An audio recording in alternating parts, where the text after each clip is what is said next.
तो बच्चों welcome to the modern NCERT solution. तो आज हम कक्षा 8 का चैप्टर 4 जिसका नाम है भगवान के डाकिया। तो आज इस चैप्टर में इसका अर्थ और इसका क्वेश्चन आंसर देखने वाले हैं। चलिए शुरू करते हैं।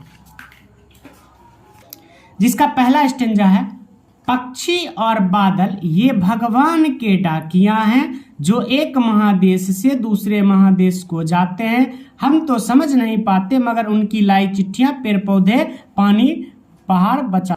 देखिए लेखक क्या कहते हैं, पक्षी और बादल जो हैं ये भगवान के डाकिया हैं। डाकिया किसको कहते हैं? जो चिट्ठी को पहुंचाता है, जो एक महादेश से दूसरे महादेश को जाते हैं।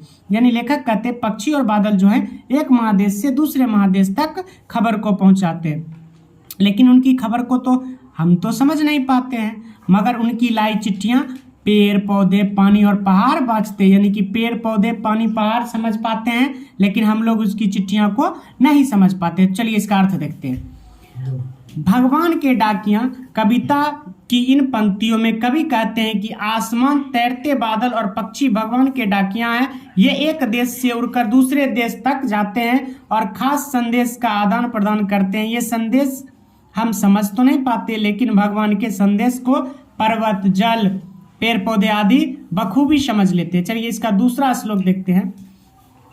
हम तो केवल यह आंकते हैं कि एक देश की धरती दूसरे देश की को सुगंध भेजती है और वह सौरभ हवा के तैरते हुए पक्षियों की पंखों पर तिरता है और एक देश का बाप दूसरे देश के बाप में पानी दूसरे देश में पानी बनकर गिरता है। देखिए लेखक क्या कहते हैं, हम तो केवल यह आंकते हैं यानी हम तो सिर्फ समझते हैं कि एक देश की धरती दूसरे देश को सुगंध भेजती है। यानी कि एक देश दूसरे देश को सुगंध भेजता है पक्षियों के माध्यम से बादलों के माध्यम से।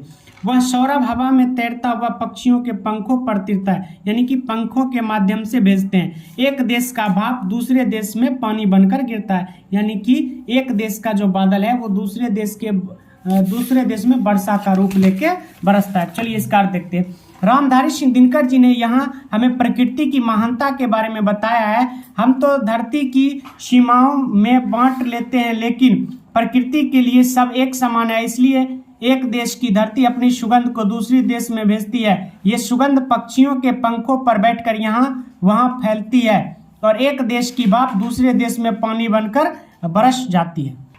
यहाँ पे हमारा कविता होता है खत्म और इस चैप्टर में 5 कविता से लिए गए क्वेश्चन हैं जिनका हम कवि ने पक्षी और बादल को भगवान के डाकिया क्यों बताया, स्पष्ट कीजिए। तो चलिए शुरू करते हैं।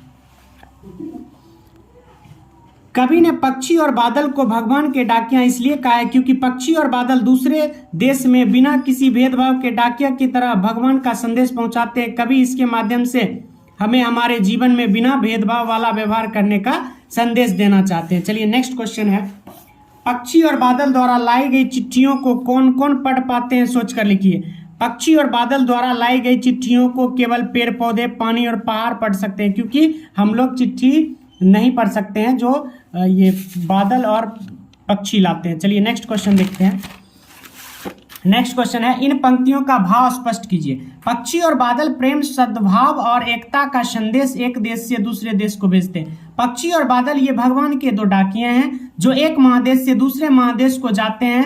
हम तो समझ नहीं पाते मगर उनकी लाई चिट्ठियां पेड़ पौधे पानी पहाड़ बाँचते हैं। आगे देखिए, प्रकृति देश में भेदभाव नहीं करती, एक देश से उठा बादल दूसरे देश में बरस जाता है। लेखक कहते हैं कि एक देश का भाप दूसरे देश में पानी बनकर गिरता है।